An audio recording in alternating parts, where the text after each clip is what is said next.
ছেলে যেদিন থেকে আমার জীবনে এসেছে সেদিন থেকে আসলে কুরবানিটা খুব পরিপূর্ণতা দেওয়ার চেষ্টা করি। চলতি মাসের ৫ তারিখে বুবলির দ্বিতীয় সন্তান শার্লিন খানের খবর প্রকাশ্যে আসতেই উলটপালট হয়ে গেল সব সমীকরণ। অথচ একমাত্র সন্তান আব্রাহাম খান জয়কে যেন কখনো বাবা মায়ের বিচ্ছেদের নিষ্ঠুর বাস্তবতার মুখোমুখি হতে না হয়, মা হিসেবে সেই আপ্রাণ চেষ্টাই করে আসছিলেন ঢালিউড কুইন অপু বিশ্বাস। তিনি জানিয়েছিলেন প্রতি বছর তার কোরবানি দেওয়ার পেছনে বড় উদ্দেশ্য হল সাকিব ও অপুকে একসাথে দেখে জয় যেন কখনোই তাদের মধ্যকার দূরত্বের ফারাকটা বুঝতে না পারে। অপু বিশ্বাস চেয়েছিলেন জয় বড় হতে হতে যেন এই পারিবারিক ভাঙনের গল্পটি সমাজ থেকে না শুনে মা বাবার ভালোবাসার ছায়াতেই বড় হয়।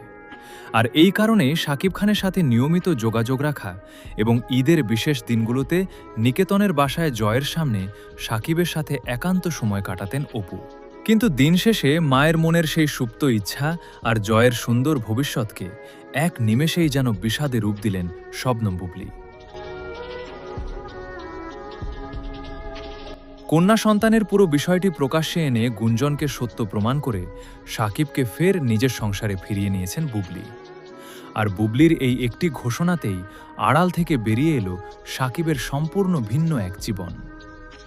অপু বিশ্বাস জয়ের সামনে শাকিবের সাথে তাদের বিচ্ছেদের গল্প যতই আড়াল করতে চেয়েছিলেন, বুবলির এই নতুন সন্তানের খবরে তার কোনোটাই আর আড়ালে রাখা সম্ভব হলো না। শাকিবকে ফিরে পাওয়ার যতটুকু সুযোগ ছিল তাও যেন হারালেন অপু।